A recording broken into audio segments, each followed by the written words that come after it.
खबर शामिल करते हैं कराची से। हमारे नुमाइंदे अदनान गोरी की इस रिपोर्ट के मुताबिक एसएचओ थाना मौचो को चौकी इंचार्ज मुशर्रफ कॉलोनी और टीम की 3 रुकनी डकैत गैंग के साथ मुकाबले के बाद गिरफ्तार करने पर इलाका मुअज़्ज़िज़ीन ने खराज तहसीन पेश करते हुए फूलों के हार पहनाए।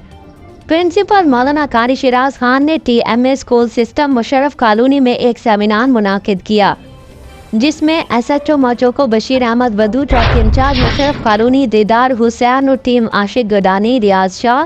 मुसद्दक बलोच, मलिक बिलाल, इंटेलिजेंस अफसर नईम तनोली, आमिर खान और टीम को मदऊ किया, जिस पर इलाका मुअज़्ज़िज़ीन ने बेहतरीन कारकर्दगी पर खुशी का इजहार करते हुए खराज तहसीन पेश किया,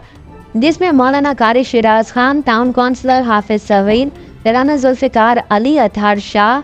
फयाज खान, इमरान जदूनो, मारूफ इलाकाई सहाफ़ी शकील अहमद शामिल थे। इलाका मुअज़्ज़िज़ीन ने बेशुमार वारदातों में मुलविस 3 रुकनी डकैत गैंग को मुकाबले में गिरफ्तार करने पर मुबारकबाद पेश की। SHO ने मुशर्रफ कॉलोनी और गुलशन बेनज़ीर के अवाम के तहफ़्फ़ुज़ के लिए स्पार्को रोड पर एक नई पुलिस चौकी बनाने की मंजूरी भी दी और फौरन इस पर तामीरी काम भी शुरू करवा दिया है, जिस पर इलाका अवाम ने SHO चौकी इंचार्ज का शुक्रिया अदा किया।